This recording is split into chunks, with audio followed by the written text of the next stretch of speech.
एक इंटरेस्टिंग चीज आपको ध्यान रखनी है, यहाँ पे जो H होता है ये हमेशा अर्थ सरफेस पर होता है। mgh वाला फॉर्मूला सिर्फ तब तक लगता है जब हमारी जो हाइट है वो बहुत कम होती है as compared to radius of earth. इसका मतलब है इन्फाइनाइट पे जाने के बाद भी उसके पास कुछ ना कुछ वेलोसिटी बच जाएगी, हमें वही वेलोसिटी फाइंड आउट करनी है। जब भी कोई सिस्टम बाउंडेड होता है उसकी टोटल एनर्जी ऑलवेज क्या होती है, नेगेटिव होती है। जब टॉर्क जीरो आता है तो उस ऑब्जेक्ट का एंगुलर मोमेंटम क्या रहेगा, कंजर्व रहने वाला है।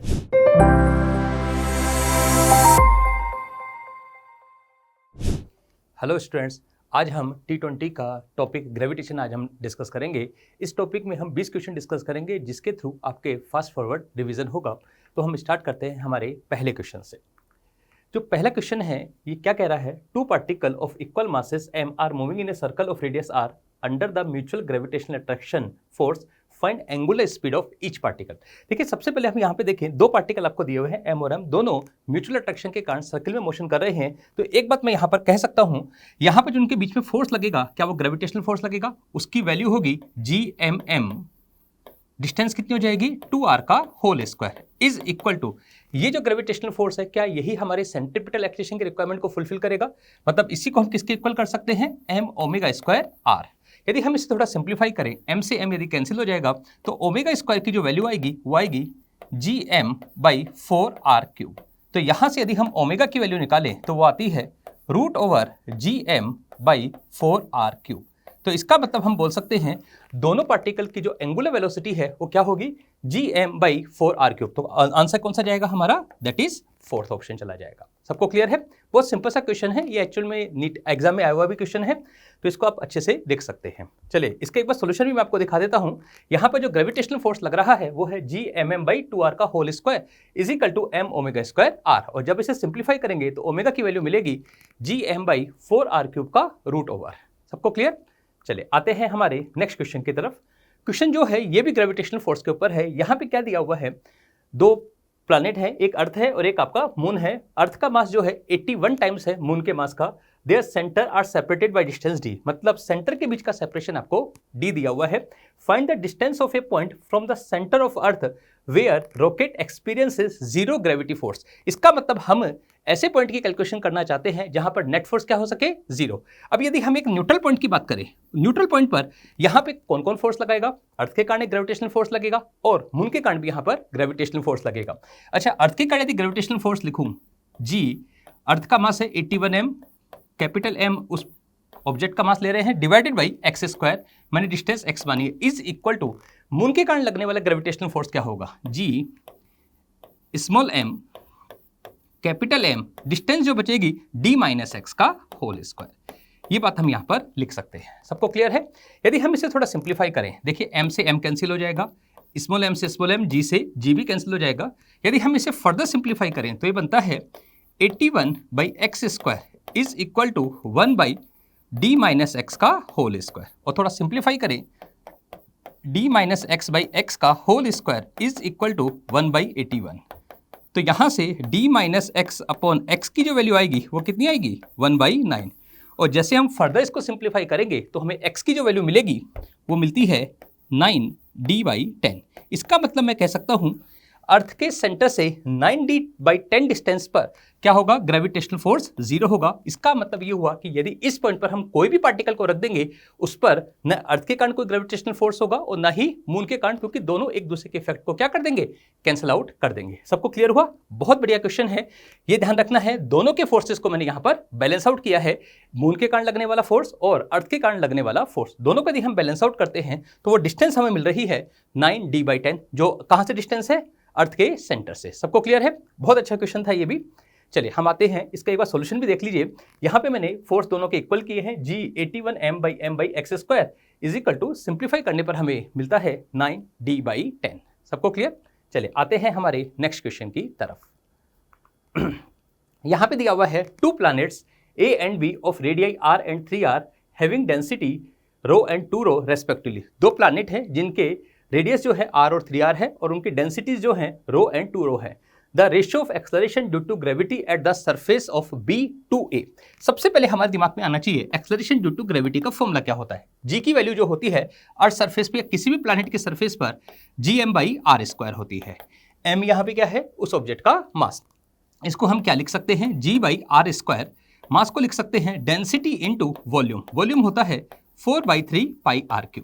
यदि हम थोड़ा फर्दर सिंप्लीफाई करें तो हमें पता चलता है G जो है वो डायरेक्टली प्रोपोर्शनल टू आएगा R इनवर्स और डायरेक्टली प्रोपोर्शनल टू आएगा रो। इसका मतलब ये है कि G की जो वैल्यू है वो रेडियस के प्रोपोर्शनल होगी और G की वैल्यू जो है वो डेंसिटी के भी प्रोपोर्शनल होगी। हमें इस क्वेश्चन में क्या चाहिए, हमें चाहिए ratio of acceleration due to gravity at the surface of B to A। कहने का मतलब है G at B surface divided by G at A surface. क्या लिखूंगा, RB/RA into rho B by rho A। अच्छा, रेडियस की यदि हम बात करें, B की जो रेडियस है वो आपको साफ साफ दे रही है, दैट इज 3R, तो हम यहाँ पे लिखेंगे 3R डिवाइडेड बाई R। अच्छा, बात आती है डेंसिटी की। डेंसिटी भी 2 रो है और डिवाइड बाई रो है। यदि हम ये सिंप्लीफाई करते हैं तो आंसर आता है 6:1। इसका मतलब ये है कि B प्लैनेट पर और A प्लैनेट पे जो G का रेशियो है वो 6:1 है। ये बात हम यहाँ पर कह सकते हैं। बहुत अच्छा क्वेश्चन है, बस ध्यान रखना इस टाइप के क्वेश्चन कई बार नीट में आ भी चुके हैं, तो आपको थोड़ा सा इस पर ध्यान रखना है। ये फॉर्मूला है G का जो है Gm/r², ये सरफेस पे लगेगा और मास को हमने डेंसिटी इंटू वॉल्यूम से रिप्लेस किया हुआ है। यदि मास के टर्म्स में दिया जाता तो हम सीधा यहाँ से भी सिंप्लीफाई कर सकते थे, पर डेंसिटी के फॉर्म में दिया हुआ है इसलिए हमने इसको इस तरह से कन्वर्ट किया है। सबको क्लियर है? बहुत अच्छा क्वेश्चन है, ये भी आप ध्यान रखेंगे। ठीक है, चलिए आते हैं हमारे नेक्स्ट क्वेश्चन की तरफ। क्वेश्चन क्या कह रहा है, at what height from the earth surface does the acceleration due to gravity decreases by 75% of its value at the earth surface. इसका सिंपल सा मतलब है G की वैल्यू जो अर्थ सरफेस है उसका 75% डिक्रीज कितनी हाइट पर हो जाएगा। सबसे पहले हमें हाइट वाला फॉर्मूला याद करना पड़ेगा। G की जो वैल्यू होती है किसी भी हाइट पर, उसका एक फॉर्मूला होता है, आपको शायद याद भी होगा, G'=G/1+h/r²। ये फॉर्मूला आपको याद होना चाहिए। यदि ये फॉर्मूला आपको याद है तो आप क्वेश्चन को बहुत आसानी से कर सकते हैं। एज पर क्वेश्चन क्या कह रहा है, ग्रेविटी डिक्रीजेज बाय 75%। इसका मतलब कितना परसेंट बची है, मैं कह सकता हूं 25%, या फिर उसी को मैं कह सकता हूं G/4 वो बची है, इज इक्वल टू G1+h/r²। लिख सकते हैं नहीं? ये सिंपल सा रिजल्ट यहां पर आता है। अब यदि इसको सिंप्लीफाई करें, G से आप G को कैंसिल कर सकते हैं। यहां पर मैं ये भी लिख सकता हूं 1+h/r² इज इक्वल टू 4, और यहां से यदि हम फर्दर सिंप्लीफाई करें तो 1+h/r इज इक्वल टू क्या निकल कर आएगा 2, और यहां से हम h की वैल्यू निकालेंगे तो वो कितनी आएगी r। तो इसका मतलब ये है कि अर्थ सरफेस से r हाइट पर जो G की वैल्यू है वो G/4 रह जाती है। एक इंटरेस्टिंग चीज आपको ध्यान रखनी है, यहाँ पे जो h होता है ये हमेशा अर्थ सरफेस पर होता है, अर्थ सरफेस से होता है। कभी कभी यदि क्वेश्चन में सेंटर से हाइट पूछ ली जाए तो ध्यान रखना इसमें r को भी हमें ऐड करना पड़ेगा। ये चीज आपको ध्यान रखनी है, ठीक है। ये हाइट जो है वो कहां से आती है, अर्थ सरफेस से। यदि सेंटर से डिस्टेंस पूछी जाए तो +r हमें और ऐड करना पड़ेगा। सबको क्लियर हुआ? बहुत अच्छा क्वेश्चन है। G की जो वैल्यू है सर्टेन हाइट पर किस तरह से चेंज होती है उसका आइडिया हमें यहाँ इस क्वेश्चन से लग रहा है, ठीक है। नेक्स्ट क्वेश्चन की तरफ आते हैं। एक बार इसका सॉल्यूशन भी देख लीजिए। G' इज इक्वल टू हो जाएगा G/4, और दोनों को मैंने सिंप्लीफाई किया और सोल्व करने पे मुझे मिल जाता है H is equal to R। ये बात हम यहाँ पर कह सकते हैं। सबको क्लियर? चलिए आते हैं हमारे नेक्स्ट क्वेश्चन की तरफ। क्वेश्चन क्या कह रहा है, weight of a body on the earth surface is 300 newton. मतलब सरफेस पर उसका वेट कितना है, 300 newton. Find weight at r/4 depth under the surface of earth. सबसे पहले एक चीज आपको समझनी पड़ेगी, G की जो वैल्यू होती है, हम जानते हैं जैसे जैसे हाइट पर जाते हैं वैसे भी G की वैल्यू डिक्रीज होती है, और जैसे जैसे हम डेप्थ पर जाते हैं वहां भी G की वैल्यू चेंज होती है। किसी भी सर्टेन डेप्थ पर G का जो फॉर्मूला होता है वो ये वाला होता है, G' is equal to G1 - d/r। d यहां पर क्या है, डेप्थ है, हमेशा ध्यान रखना अर्थ सरफेस से ली जाती है। r जो है वो रेडियस ऑफ द अर्थ है। यहां पर G की बात नहीं कही गई, वेट की बात की गई है, तो कुछ नहीं करना, हमें इसको मास से मल्टीप्लाई कर लेंगे। जैसे हमें मास से मल्टीप्लाई करूंगा तो mg क्या उसका वेट बन जाएगा, तो यही फॉर्मूला रिड्यूस हो जाएगा, W' is equal to W1 - d/r। अब यहाँ पे जो W है ये कहाँ का वेट है, ये है अर्थ सरफेस का। एज पर क्वेश्चन ये कितना दिया हुआ है, 300 न्यूटन। चलिए इसकी सिंपली कैलकुलेशन करते हैं। तो हमें W' निकालना था, W कितना है 300, 1 - d की जगह हमें क्या रखना पड़ेगा, r/4। तो यहाँ पे हमने रखा है r/4 डिवाइडेड बाई r। जैसे आप सिंप्लीफाई करेंगे तो ये बनता है 300, 1 - 1/4।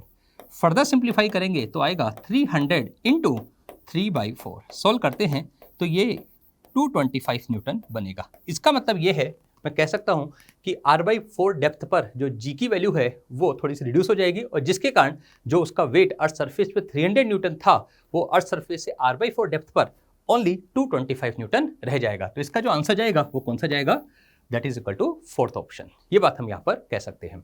बहुत अच्छा क्वेश्चन है। हमने अभी हाइट के साथ भी जी का वेरिएशन देखा, डेप्थ के साथ भी जी का वेरिएशन देखा, दोनों पे क्वेश्चन नीट में आ चुके हैं, तो थोड़े से ये इंपॉर्टेंट क्वेश्चंस होते हैं। दोनों फॉर्मूले यदि आपको याद होंगे तो आप बहुत फटाफट इस तरह के क्वेश्चंस को आप एग्जाम में कर सकते हैं। ठीक है, नेक्स्ट क्वेश्चन पे चलते हैं। ये इसका सॉल्यूशन है। नेक्स्ट क्वेश्चन क्या कह रहा है, the change in the value of g at a height h above the surface of the earth is same as the depth d. If d and h are much smaller than the radius of earth, then which of the following statement is correct? सबसे पहले हमें यहाँ पे एक interesting बात कही है कि d and h are much smaller, दोनों की वैल्यू बहुत ज़्यादा नहीं है। इसका मतलब एक रिजल्ट हम यूज़ कर सकते हैं, delta g by g is equal to किसी भी हाइट पर होता है 2h बाई आर और किसी भी डेप्थ पर होता है d बाई आर। लेकिन ये चीज़ आपको ध्यान रखनी पड़ेगी, ये फॉर्मूला हम सिर्फ तभी एप्लीकेबल कर सकते हैं जब हाइट बहुत कम हो, अराउंड 30 किलोमीटर 300 किलोमीटर तक हम ये एप्लीकेबल कर सकते हैं। उससे ज़्यादा यदि हाइट होने लगी तो जी का वेरिएशन हाइट के साथ इस तरह से नहीं हो पाएगा। बात सबको क्लियर हुई? अब इस फॉर्मूले से हम कैसे निकाल सकते हैं, जी का वेरिएशन हमें सेम चाहिए, मतलब डेल्टा जी बाई जी हमें सेम चाहिए। यदि हम राइट हैंड साइड की टर्म को देखें तो 2h by r is equal to क्या लिख सकता हूँ, d बाई आर। क्या आर से आर कैंसिल हो जाएगा, तो d की वैल्यू क्या आएगी, that is equal to 2h। ये एक बहुत इंपॉर्टेंट रिजल्ट है जो आपको याद भी रखना है। अब इस पे क्वेश्चन कैसा बनेगा नीट में, जो मैं आपको बता रहा हूं, जैसे वो कहेगा कि यदि g की value certain height that is 32 kilometre, for example हम लेते हैं 32 किलोमीटर, g की जो वैल्यू है किस डेप्थ पर होगी वही g की वैल्यू। अब यहाँ पे h की वैल्यू हमने कितनी दी, h पर क्वेश्चन 32 किलोमीटर, तो यदि h की जगह 32 रख देंगे तो d की वैल्यू कितनी आएगी, दैट इज 64 किलोमीटर। इसका मतलब ये हुआ कि जो 32 किलोमीटर हाइट पर g की वैल्यू है, डेप्थ में वही g की वैल्यू 64 किलोमीटर पर होगी। ये बात हम यहाँ से रिजल्ट कह सकते हैं। ये रिजल्ट आप याद रखिएगा, लेकिन साथ के साथ मैं ये भी बोल रहा हूँ ये बहुत सर्टेन हाइट्स के लिए ही वैलिड है। बहुत ज़्यादा डेप्थ हाइट हुई तो फिर रिजल्ट वैलिड नहीं हो पाएगा। ये चीज़ आपको ध्यान रखनी है। सबको क्लियर है? कोई डाउट है इसमें? चलिए आगे बढ़ते हैं। इसका सॉल्यूशन भी है, d is equal to 2h। Clear है? कोई कंफ्यूजन? आगे बढ़ूं? चलिए question number 7, gravitational potential due to sphere of uniform density on its surface is v।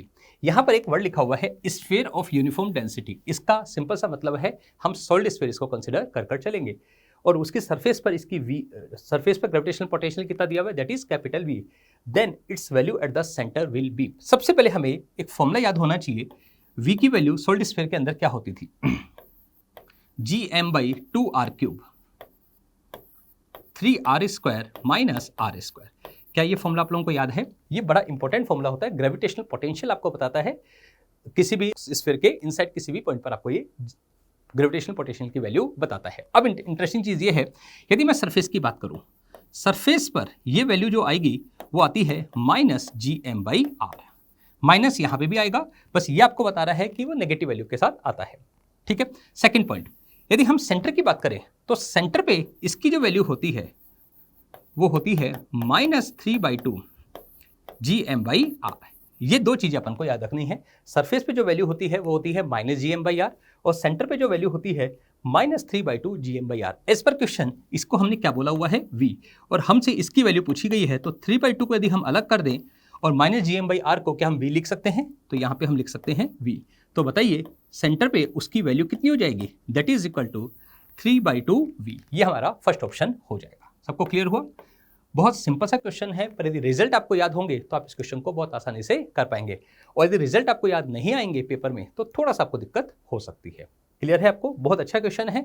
इस तरह के क्वेश्चन भी आपसे नीट में पूछे जा सकते हैं। चलिए तब हम आते हैं हमारे नेक्स्ट क्वेश्चन की तरफ। क्वेश्चन नंबर 8 जो है वो क्या कह रहा है, a particle of mass m is situated at the centre of a spherical shell of same mass and radius a। ठीक है। The gravitational potential at a point situated at a distance a/3 from the centre will be. हमें gravitational potential की calculation यहाँ पर करनी है। सबसे पहले हम यहाँ पर थोड़ा क्वेश्चन को ध्यान से समझिए, तो यहाँ पे दो तरह के ऑब्जेक्ट है, एक स्फेरिकल शेल है और एक पॉइंट ऑब्जेक्ट है। यदि हम इसका सॉल्यूशन को ध्यान से देखें तो यहाँ पर एक स्फेरिकल शेल हमारे सामने बनी हुई है जिसका मास कितना है, कैपिटल M, और इसके सेंटर से a/3 डिस्टेंस पर हमें ग्रेविटेशनल पोटेंशियल यहाँ इस पॉइंट पर हमें फाइंड आउट करना है। अच्छा, सबसे पहले हम ध्यान से देखें ग्रेविटेशनल पोटेंशियल यहाँ पे किसके कारण होगा, डेफिनेटली पॉइंट ऑब्जेक्ट के कारण भी होगा और डेफिनेटली ये स्फेरिकल शेल के कारण भी होगा। तो स्फेरिकल शेल के कारण यदि मैं बात करूं तो मैं लिख सकता हूं स्फेरिकल शेल के कारण वही होगा जो उसके सरफेस पे था। सरफेस पे जो होता है वो होता है माइनस कैपिटल Gm/a, ये मैं यहाँ पर लिख सकता हूँ। जबकि मैं पॉइंट ऑब्जेक्ट के कारण लिखना चाहूँ तो पॉइंट ऑब्जेक्ट के लिए कितना डिस्टेंस पर है वो a/3, तो वहां पर मैं लिख सकूंगा माइनस Gm/a/3 लिख सकता हूँ नहीं। तो ये वाली जो वैल्यू है ये किसके कारण है, ड्यू टू स्फेरिकल शेल है, और ये वाली जो वैल्यू है ये किसके कारण है, ड्यू टू पॉइंट ऑब्जेक्ट के कारण है। क्लियर है सबको? यदि हम इन दोनों को सिंप्लीफाई करेंगे तो सिंप्लीफाई करने पर हमें वैल्यू मिल जाती है -4Gm/a, ये बात हम यहाँ पर कह सकते हैं। ठीक है, इस तरह का क्वेश्चन एक बार नीट में भी आया हुआ है। उन्होंने स्फेरिकल शेल पे पूछा था इनसाइड एक पॉइंट पर ग्रेविटेशनल पोटेंशियल क्या होगा, तो कई बार स्टूडेंट्स का क्या होता है वो स्फेरिकल शेल का तो लिख देते हैं पर पॉइंट ऑब्जेक्ट के कारण उसको नहीं लिख पाते हैं, तो वो चीज़ हमें यहाँ पर अच्छे से ध्यान रखनी है। सबको क्लियर है? चलिए तो हम आते हैं हमारे नेक्स्ट क्वेश्चन की तरफ। Question number 9। क्वेश्चन नंबर 9 क्या कह रहा है, 2 particle of mass m and 9m, दो मासेस हैं m और 9m, are place at a distance of 4r, दोनों एक दूसरे से 4r डिस्टेंस पर रखे हुए हैं। The gravitational potential at a point on the line joining of the body where gravitational field is 0। मतलब सिंपल वर्ड्स में यदि मैं कहूं तो ये कहना चाह रहा है हमें उस पॉइंट पर ग्रेविटेशनल पोटेंशियल बताना है जिस पॉइंट पर ग्रेविटेशनल फील्ड 0 है। तो सबसे पहला हमारा जो टास्क होगा वो होगा हमें वो पॉइंट फाइंड आउट करना पड़ेगा जहां पर ग्रेविटेशनल फील्ड 0 है। सबको क्लियर हुआ? चलिए तो कैसे हम फाइंड आउट कर सकते हैं, एक बार इसका मैं सोल्यूशन भी आपको दिखाता हूं। यहां पर दो मासेस हैं m और 9m, उनके बीच का सेपरेशन आपको दिया हुआ था that is equal to 4r।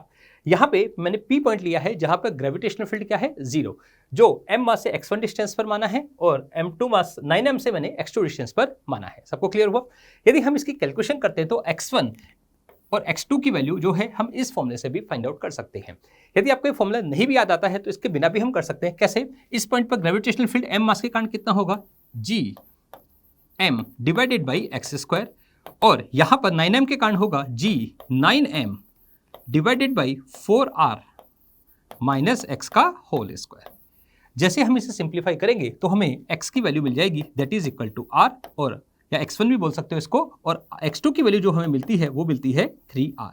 ये दो वैल्यूज हमें पहले फाइंड आउट करनी पड़ेंगी। मतलब p पॉइंट जो है m मास से r डिस्टेंस पर है और 9m से वही मास वो पॉइंट 3r डिस्टेंस पर है। सबसे पहला टास्क आपका ये था ग्रेविटेशनल फील्ड कहां पर 0 है वो हमें फाइंड आउट करना था। उसके बाद हमें निकालना है ग्रेविटेशनल पोटेंशियल इसी पॉइंट पर। अच्छा, ग्रेविटेशनल पोटेंशियल किसी भी पॉइंट ऑब्जेक्ट के कारण होता है -Gm/r, तो यहां पर m मास के कारण कितना हो जाएगा, -Gm/r, क्योंकि वहां पर उस पॉइंट की डिस्टेंस वहां से कितनी है दैट इज r, और 9m के कारण हो जाएगा -G × 9m divided by 3r। ये बात हम यहाँ पर लिख सकते हैं।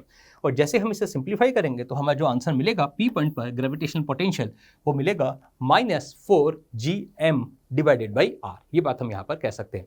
अब इस तरह का क्वेश्चन नीट में आया हुआ है, उन्होंने कई बार डाटा चेंज कर देते हैं, कभी m 4m दे सकता है, कभी m 2m भी दे सकता है, तो उसके हिसाब से हम बार बार कैलकुलेशन कर सकते हैं। ये दो रिजल्ट्स हैं, यदि आप याद रख सके तो ये आपके लिए थोड़ा सा इंपॉर्टेंट है, कहाँ पर ग्रेविटेशनल फील्ड 0 होता है। सबको क्लियर है? चले आते हैं हमारे नेक्स्ट क्वेश्चन की तरफ। Question number 10। क्वेश्चन नंबर 10 जो है वो अब एनर्जी की बात यहाँ पर चल रही है। क्वेश्चन दिया हुआ है find work done to raise a body to a height equal to radius of earth from the surface of earth. अब यहाँ पे सबसे पहली बात यह है कि यदि हम कोई भी ऑब्जेक्ट को अर्थ सरफेस से किसी हाइट पर लेके जाना चाहते हैं तो हमसे पूछा गया है हमें कितना वर्क डन करना पड़ेगा। अच्छा, यहाँ पे जो वर्क डन है वो एक्चुअल में चेंज इन पोटेंशियल एनर्जी के बराबर होगा। मतलब मैं लिख सकता हूँ वर्क डन बाई एक्सटर्नल, यहाँ पे कितना होगा U final minus U initial, ये बात हम यहाँ पर लिख सकते हैं। और यदि इसको आप फर्दर सिंप्लीफाई करते हो तो एक रिजल्ट बनता है, बहुत अच्छा रिजल्ट है जो आप याद भी रखें, mgh/1 + h/r। ये फॉर्मूला बहुत इंपॉर्टेंट है कि यदि हम एक ऑब्जेक्ट को अर्थ सरफेस से सर्टेन हाइट पर ले जा रहे हैं तो हमें इतना वर्क डन करना पड़ेगा। फॉर्मूला है mgh/1 + h/r। अब यहाँ पे एज पर क्वेश्चन h की वैल्यू कितनी दी हुई है, height equal to radius of earth, मतलब h की जगह हमें क्या रखना है दैट इज r। तो वर्क डन बाई एक्सटर्नल कितना बनेगा, mg, h की जगह मैं लिखूंगा r/1 + r/r। थोड़ा सिंप्लीफाई करेंगे तो आंसर मिलेगा mgr/2। एक चीज़ आपको इसमें थोड़ा सा याद दिला दूं कि यहाँ पर सीधा mgh वाला फॉर्मूला नहीं लगेगा। mgh वाला फॉर्मूला सिर्फ तब तक लगता है जब हमारी जो हाइट है वो बहुत कम होती है as compare to radius of earth. Otherwise आपको फॉर्मूला यूज करना पड़ेगा mgh/1+h/r। ये फॉर्मूला हम यहाँ पे यूज करने वाले हैं। ठीक है, ये बहुत इंपॉर्टेंट फॉर्मूला है, ये आपको जरूर याद रखना चाहिए। ठीक है, एक बार इसका सॉल्यूशन देख लीजिए, वही मैंने फॉर्मूला लिखा है, वर्क डन बाय एक्सटर्नल हो जाएगा mgr/1+h/r, सोल्व करने पर आता है mgr/2। ये हम यहाँ पर कह सकते हैं। ठीक है, चलिए नेक्स्ट क्वेश्चन की तरफ चलते हैं। Question number 11। क्वेश्चन नंबर 11 में एस्केप वेलोसिटी की बात चल रही है। क्या कह रहा है, the escape velocity from the earth surface is v। Earth surface पर एस्केप वेलोसिटी की वैल्यू आपको कितनी दी हुई है, that is v। The escape velocity from the surface of another planet having radius 4 times that of earth and same mass density. Density उनकी same है। सबसे पहले आपके दिमाग में एस्केप वेलोसिटी का फॉर्मूला आना चाहिए। अच्छा, एस्केप वेलोसिटी का फॉर्मूला आई थिंक आप सबको याद हो, √2gm/r होता है। ये बात हम यहाँ पे याद रखें। अच्छा, अब मास को हम क्या लिख सकते हैं, 2g/r। मास को हम लिख सकते हैं डेंसिटी इंटू वॉल्यूम, 4/3πr3। लिख सकते हो नहीं?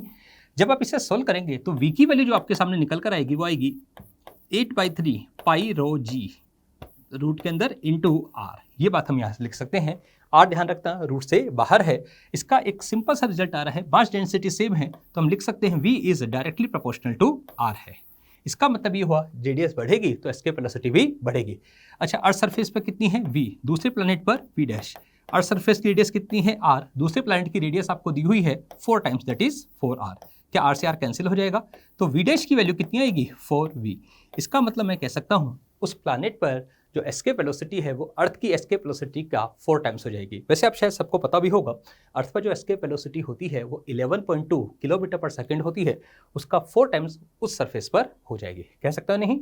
बहुत बढ़िया क्वेश्चन है। हमें ये बताने की कोशिश की गई है कि एस्केप वेलोसिटी जो है वो किन किन फैक्टर्स पर डिपेंड करती है। वो मास पे भी डिपेंड कर सकती है, वो डेंसिटी पे भी डिपेंड कर सकती है, वो रेडियस पे भी डिपेंड कर सकती है, पर डिपेंड करता है हम फॉर्मूला कौन सा यूज़ कर रहे हैं। सबको क्लियर है? चलिए आगे बढ़ते हैं हमारे नेक्स्ट क्वेश्चन की तरफ। ये इसका सॉल्यूशन है, आप देख सकते हैं मैंने वही फॉर्मूला यूज़ किया है 4/3πr³ इंटू रो, और उससे हमने सिंप्लीफाई करके ये आंसर निकाल के लाए हैं। ठीक है, नेक्स्ट क्वेश्चन की तरफ आते हैं।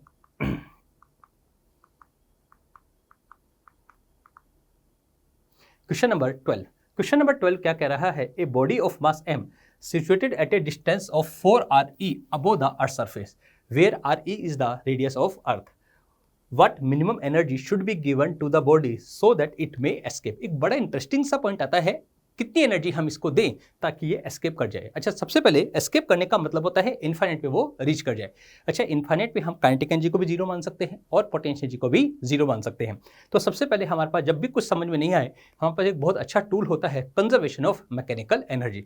हमें कहाँ से इसको भेजना है, 4r ही हाइट पर है। सबसे पहले हम यहाँ पर इसकी पोटेंशियल एनर्जी लिखेंगे।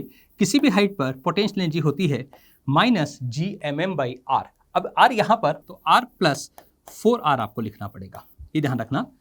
ये वैल्यू हो जाएगी सेंटर से g की वैल्यू, ग्रेविटेशनल पोटेंशियल की वैल्यू, पोटेंशियल एनर्जी की, प्लस काइनेटिक एनर्जी कितनी हो जाएगी 12mv², जो हमें देना है। कहाँ भेजना है, इन्फाइनाइट पे। क्या इन्फाइनाइट पे काइनेटिक और पोटेंशियल दोनों ही जीरो हो जाएंगे? ये बात हम यहाँ पर लिख सकते हैं। थोड़ा इसको सिंप्लीफाई करते हैं। अच्छा, 12mv² को क्या मैं काइनेटिक एनर्जी बोल सकता हूँ, जो हमें क्वेश्चन में पूछा गया है। लिख सकता हूँ gmm माइनस इधर आके प्लस हो जाएगा /5r। ये बात हम यहाँ पर लिख सकते हैं। पर यहाँ पे क्वेश्चन को ध्यान से देख लेते हैं, स्मॉल g की टर्म्स में आंसर्स देने हैं, तो हम यहाँ पे कैपिटल GM को रिप्लेस कर सकते हैं gr² से इंटू m /5r। और जब आप इसे सोल्व करते हैं तो काइनेटिक एनर्जी की जो वैल्यू आएगी वो आएगी mgr /5। इतनी एनर्जी हमें उसे देनी पड़ेगी ताकि वो अर्थ के इस पॉइंट से वो एस्केप कर जाए। ये चीज़ आपको ध्यान रखनी है। अच्छा, इसमें इंटरेस्टिंग चीज़ ये है, यदि मैं ये पॉइंट चेंज कर दूँ, जैसे 4r की जगह 3r पे ले आऊँ, 2r पे ले आऊँ या अर्थ सरफेस पे ले आऊँ, तो क्या हर पॉइंट पे काइनेटिक एनर्जी हमें अलग अलग देनी पड़ेगी? ये चीज़ अपन को ध्यान रखनी है। हमेशा टूल कौन सा लगेगा, कंजर्वेशन ऑफ मैकेनिकल एनर्जी। ये बात हम यहाँ पर कह सकते हैं। ठीक है, चलिए आते हैं हमारे नेक्स्ट क्वेश्चन पे। ये इसका सॉल्यूशन भी है। काइनेटिक एनर्जी मिनिमम जो हो जाएगी mgre/5। Minimum kinetic energy word क्यों बोला है, क्योंकि यदि इससे ज़्यादा एनर्जी दी तो इन्फाइनाइट के पहुंचने पर भी इसके पास कुछ ना कुछ काइनेटिक एनर्जी बची रह जाएगी, इसलिए ये मिनिमम एनर्जी हो जाएगी। Next question, question number 13। Question number 13 क्या कह रहा है, a particle is projected vertically upward from the surface of earth with speed equal to 1/4 of escape velocity. अच्छा, एक बात हमें समझनी पड़ेगी, यदि हम किसी भी पार्टिकल को अर्थ सरफेस पर एस्केप वेलोसिटी दे देते हैं तो डेफिनेटली वो इन्फिनिट पर पहुंच जाता है, मतलब वो अर्थ के ग्रेविटेशनल फील्ड से बाहर निकल जाता है। पर यदि हम उससे कम वेलोसिटी उसको देते हैं तो एक सर्टेन हाइट तक ही वो रीच कर पाता है, उसके बाद वो अर्थ के ग्रेविटेशनल फील्ड में वापस आ जाता है। अब वो हाइट हम कैसे निकाल सकते हैं, उसका एक सिंपल सा फॉर्मूला है। दो तरीके हमारे पास है, आप चाहें तो कंजर्वेशन ऑफ मैकेनिकल एनर्जी से भी सोच सकते हैं और आप चाहें तो एक स्टैंडर्ड फॉर्मूला भी है, उससे भी आप सोच सकते हैं। v की वैल्यू होती है √2gh अपॉन 1 प्लस h/r। ये सॉल्यूशन करके भी आप फाइंड आउट कर सकते हैं। कंजर्वेशन ऑफ मैकेनिकल एनर्जी को आप सिंप्लीफाई करेंगे तो इस रिजल्ट तक आप पहुंच सकते हैं। क्वेश्चन में आपको साफ साफ दिया हुआ है, जो आपकी एस्केप वेलोसिटी है, वेलोसिटी जो है एस्केप वेलोसिटी के 1/4 है, मतलब हम लिख सकते हैं ve/4 इज इक्वल टू, मैं लिखूंगा √2gh अपॉन 1 प्लस h/r। ये बात मैं यहां पर लिख सकता हूं। अच्छा, बात आती है एस्केप वेलोसिटी को हम क्या लिखें। एस्केप वेलोसिटी के कई फॉर्मूले होते हैं। एक फॉर्मूला तो मैंने अभी आपको बताया था, √2gm/r होता है।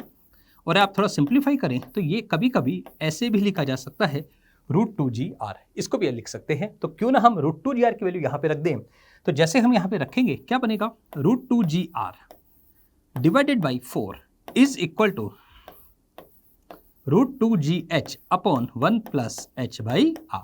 ये बात मैं यहाँ पर लिख सकता हूँ। क्या 2g से 2g कैंसिल हो जाएगा, बोथ साइड स्क्वायर यदि हम करें तो यहाँ पे बनेगा r/16 is equal to h upon 1 plus h/r। इस रिजल्ट तक आप पहुँच जाएंगे। और जैसे आप इसको क्रॉस मल्टीप्लाई करेंगे तो यहाँ पर आएगा r plus h is equal to 16h। तो यहाँ से h की वैल्यू आ जाएगी, that is equal to r/15। इसका मतलब ये है कि अर्थ सरफेस से वो r/15 हाइट तक ही पहुंच पाएगा, उससे ज़्यादा नहीं पहुंच पाएगा।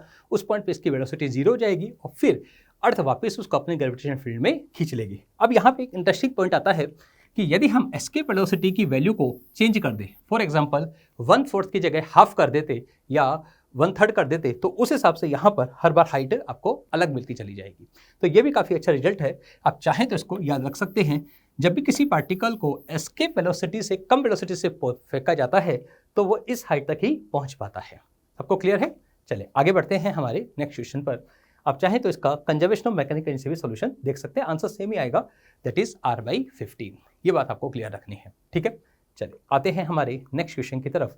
क्वेश्चन नंबर 14, ये भी एस्केप वेलोसिटी के ऊपर ही है, लेकिन यहाँ पर क्वेश्चन में दिया हुआ है एस्केप वेलोसिटी से ज़्यादा वेलोसिटी से हमने उसको अर्थ सरफेस से प्रोजेक्ट किया है। क्वेश्चन में दिया हुआ है escape velocity of A projectile eight the surface is ve। हमने एस्केप वेलोसिटी की वैल्यू ve है, हम उसको कितनी स्पीड से प्रोजेक्ट कर रहे हैं, दैट इज 2ve, मतलब एस्केप वेलोसिटी से ज़्यादा स्पीड से प्रोजेक्ट कर रहे हैं। The velocity of a body when it is infinite distance from the earth surface. इसका मतलब है इनफाइनाइट पे जाने के बाद भी उसके पास कुछ ना कुछ वेलोसिटी बच जाएगी, हमें वही वेलोसिटी फाइंड आउट करनी है। ये क्वेश्चन अभी एक्चुअल में 2-3 साल पहले ही नीट के अंदर आया हुआ है, तो इसलिए थोड़ा इंपॉर्टेंट क्वेश्चन है। यदि आपको रिजल्ट के तौर पे बताऊं तो एक सिंपल सा रिजल्ट होता है v infinite is equal to √v² minus v escape का होल स्क्वायर। ये एक फॉर्मूला है, आप इससे भी कर सकते हैं, और आप चाहें तो कुछ नहीं समझ में आए तो एक ही टूल हमारे पास अवेलेबल होता है, कौन सा, कंजर्वेशन ऑफ मैकेनिकल एनर्जी। हमें सरफेस पे काइनेटिक एनर्जी लिखनी है, सरफेस पे पोटेंशियल एनर्जी लिखनी है, इन्फिनिट पे पोटेंशियल एनर्जी 0 हो जाएगी, इन्फिनिट पे हम काइनेटिक एनर्जी लिख सकते हैं। यदि हम पहले इस फॉर्मूले को देखते हैं, यहाँ पर v की जगह आपको क्या लिखना है, क्वेश्चन के हिसाब से 2ve whole square minus ve का होल स्क्वायर। और जैसे आप इसे सिंप्लीफाई करते हैं तो आपको आंसर मिलेगा √3ve। इसका मतलब इन्फाइनाइट पे जाकर उसकी जो वेलोसिटी बचेगी वो कितनी बचेगी, √3ve। एक तरीका तो ये हो सकता है, पर हो सकता है आपको ये फॉर्मूला ही याद ना हो, तो इन दैट केस आप कैसे करेंगे इसको मैं थोड़ा आपको एक्सप्लेन कर रहा हूँ, ध्यान से देखिएगा इसका सॉल्यूशन। हम यहाँ पर एनर्जी कंजर्वेशन लगा रहे हैं। सबसे पहली बात हम बात करते हैं सरफेस पर। सरफेस पे जो पोटेंशियल एनर्जी होगी वो कितनी होगी, -gmm/r plus kinetic energy ½ m 2ve का whole square is equal to ½ m v dash का स्क्वायर। ये इन्फिनिट की काइनेटिक एनर्जी मैंने लिखी है। इन्फिनिट पे पोटेंशियल एनर्जी कितनी हो जाएगी, 0। अब यहाँ पे आप ध्यान से देखिए, मैंने m और m यहाँ पे कैंसिल कर दिया है और पूरी इक्वेशन को 2 से मल्टीप्लाई भी कर दिया है। जैसे मैं 2 से मल्टीप्लाई करूंगा तो ये रिजल्ट आपके सामने निकल कर आएगा, v dash square is equal to 4ve² minus 2gme/r। और यदि हम इस टर्म को थोड़ा ध्यान से देखें तो क्या ये v एस्केप का होल स्क्वायर लिखा हुआ है, तो वही मैंने यहाँ पर लिखा है 4ve² माइनस ve²। थोड़ा सिंप्लीफाई करेंगे तो आपको आंसर मिलेगा v dash is equal to √3 times v e, ये एस्केप वेलोसिटी हो जाएगी या ये वेलोसिटी हो जाएगी एट द इनफाइनाइट डिस्टेंस। ये फॉर्मूला थोड़ा सा इंपॉर्टेंट है, आप चाहें तो वो फॉर्मूला भी याद रख सकते हैं। फॉर्मूला क्या था? v infinite is equal to v square minus v escape का होल स्क्वायर। ये फॉर्मूला आप याद रख सकते हैं। v इनफाइनाइट यहाँ पे क्या है? Velocity of the particle at infinite distance. v क्या है? वेलोसिटी ऑफ द पार्टिकल जिस स्पीड से हमने उसको प्रोजेक्ट किया है, और v एस्केप। लेकिन ये फॉर्मूला सिर्फ तभी लगाना है जब v is greater than V E हो, ये तभी आपका फॉर्मूला एप्लीकेबल होगा, अदरवाइज पार्टिकल इनफाइनाइट पर ही नहीं पहुंच पाएगा। ठीक है, ये थोड़ा सा आपको ध्यान रखना है। सबको क्लियर? कोई डाउट? आते हैं हमारे नेक्स्ट क्वेश्चन की तरफ। Question number 15। क्वेश्चन नंबर 15 जो है वो हमारे सैटेलाइट मोशन के बारे में बात कर रहा है। एक्चुअल में ग्रेविटेशन के अंदर दो आर्टिकल बहुत इंपॉर्टेंट आते हैं, एक आपके केपलर्स लॉ और एक सैटेलाइट मोशन। उन पे भी बहुत फ्रीक्वेंटली क्वेश्चंस बनते हैं। तो यहाँ पे जो मैं क्वेश्चन ले रहा हूँ वो है सैटेलाइट मोशन को लेकर। यहाँ पे दिया हुआ है the radii of circular orbit of two satellite A and B of earth are 4r and r, मतलब उनकी रेडियस आपको दी हुई है 4r and r respectively. Speed of satellite A is 3v, हमें स्पीड ऑफ सैटेलाइट B पूछा है। सबसे पहले हमें सैटेलाइट की स्पीड का फॉर्मूला याद होना चाहिए, वो होता है √gm/r।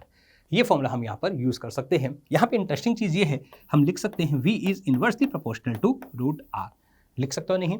अब बताइए हम क्या लिखेंगे? va/vb is equal to √rb/ra। लिख सकता हूँ नहीं?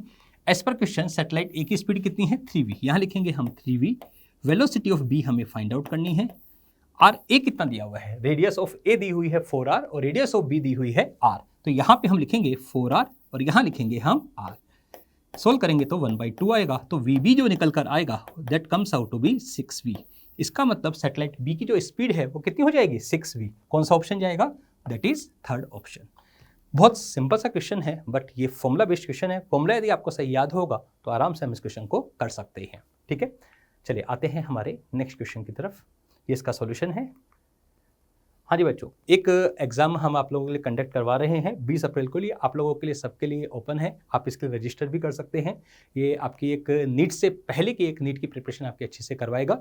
यदि आप लोगों ने अभी तक एनरोल नहीं किया है तो आप इसके थ्रू एनरोल कर अभी पूरे ऑल इंडिया के बच्चों के साथ अपना एक बार कंपटीशन देख सकते हैं, हम कहाँ पर स्टैंड करते हैं और उसके हिसाब से अच्छी प्रिपरेशन कर सकते हैं। ठीक है, इसकी डेट है 20 अप्रैल 2 से लेकर 5 बजे तक। इसके लिए आपको एनरोल करना पड़ेगा आपकी LN की वेबसाइट पे जाकर। ठीक है, आगे बढ़ते हैं हमारे क्वेश्चन नंबर 16 पर। क्वेश्चन नंबर 16 क्या कह रहा है? Two identical satellite are at a height of r and 7r। ध्यान रखना, ये जो हाइट आपको दी गई है कहाँ से दी गई है? अर्थ सरफेस से, जबकि हम जो डिस्टेंसेज वगैरह जनरली लेते हैं वो कहाँ से लेते हैं? From the centre. Then which of the following statement is correct. सबसे पहले हमें एनर्जी की बात यहाँ पे चल रही है। सबसे पहले हम तीनों का फॉर्मूला याद करते हैं, काइनेटिक एनर्जी, पोटेंशियल एनर्जी। सबसे पहले यदि मैं काइनेटिक एनर्जी की आपसे बात करूँ, काइनेटिक एनर्जी का एक फॉर्मूला होता है सैटेलाइट के केस में gmm/2r। पोटेंशियल एनर्जी का फॉर्मूला होता है -gmm/r और टोटल एनर्जी का फॉर्मूला जो होता है वो होता है -gmm/2r।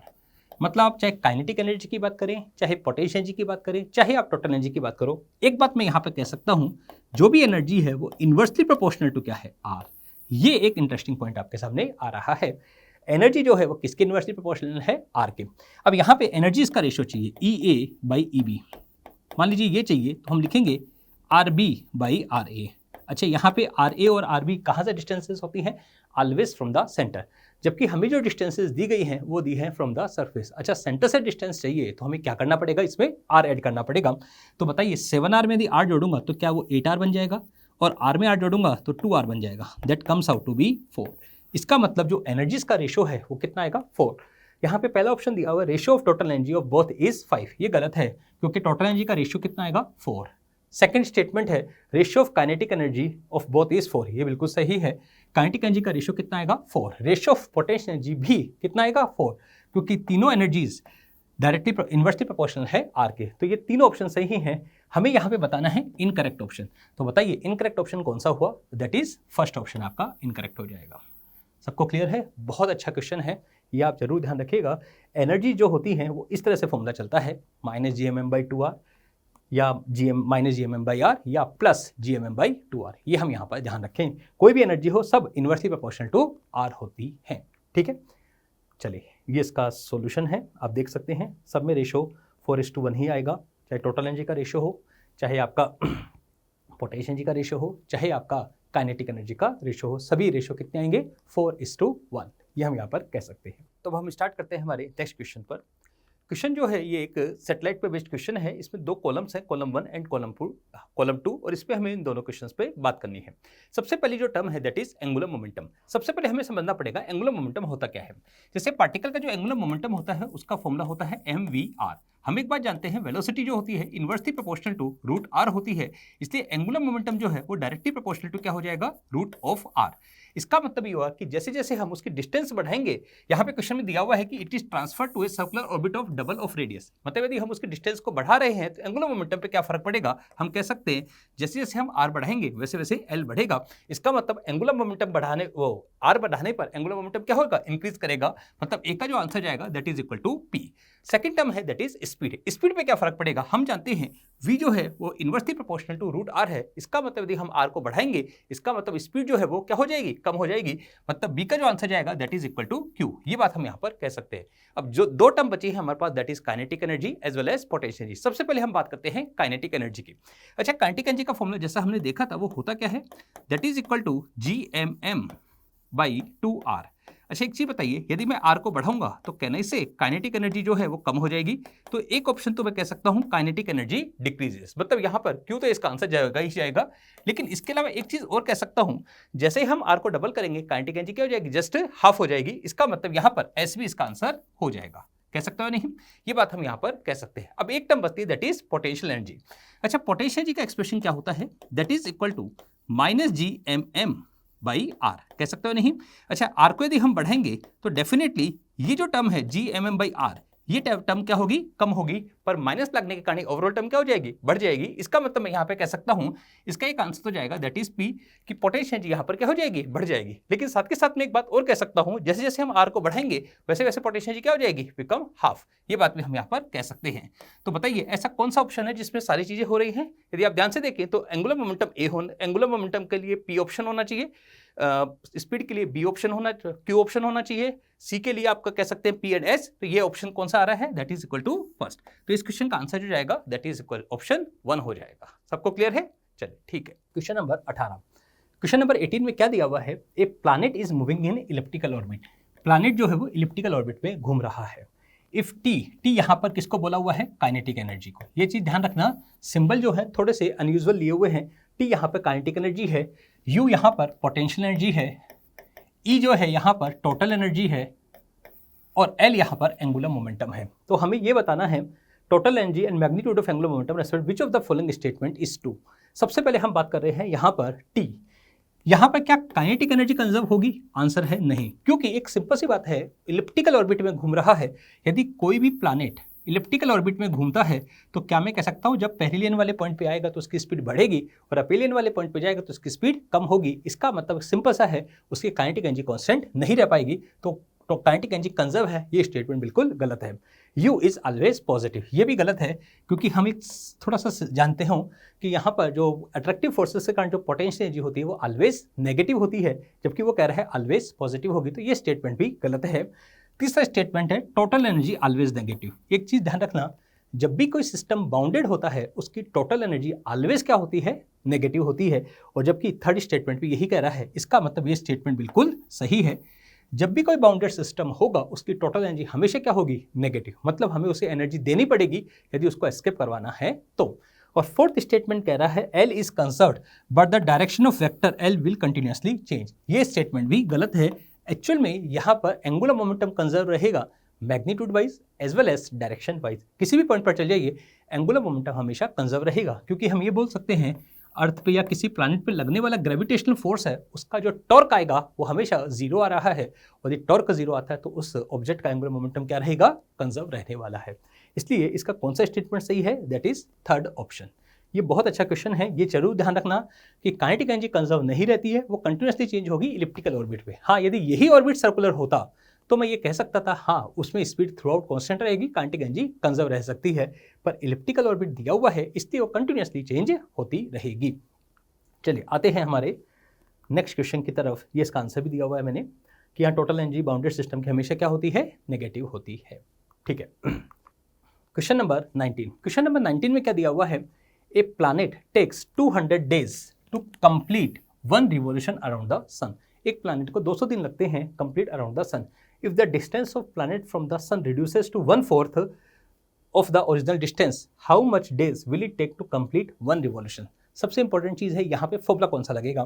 केपलर्स लॉ में हमने एक लॉ ऑफ टाइम पीरियड आता है T² directly proportional to R³। क्या ये फॉर्मूला आपको याद है? इस फॉर्मूले से ये क्वेश्चन का आंसर हो जाएगा। कैसे करना था, पहले 200 दिन था, अब टाइम पीरियड कितना हो गया T, ये मैं यहाँ पर लिख सकता हूँ। पहले डिस्टेंस कितनी थी, दैट इज R। अब क्वेश्चन में साफ साफ दिया हुआ है कि 1/4 करनी है, मतलब R/4 करना है और इसकी पावर जो आएगी वो 3/2 आएगी। जब आप इसे सोल्व करेंगे तो ये 4 की पावर 3/2 बनेगा, विच इज इक्वल टू 8। तो यहाँ से T की वैल्यू यदि हम सिंप्लीफाई करते हैं तो 200 डिवाइडेड बाई 8 आता है, which is equal to 25 days. ये बात हम यहाँ पर कह सकते हैं। इसका मतलब ये हुआ कि यदि प्लैनेट R डिस्टेंस पे घूम रहा है तो उसको 200 डेज लग रहे हैं, लेकिन R/4 डिस्टेंस पे आ जाएगा तो उसका टाइम पीरियड कम हो जाएगा और वो मात्र कितना रह जाएगा, 25 डेज। ये बात हम यहाँ पर कह सकते हैं। बहुत अच्छा क्वेश्चन है, ये लॉ ऑफ टाइम पीरियड पे बेस्ड है क्वेश्चन।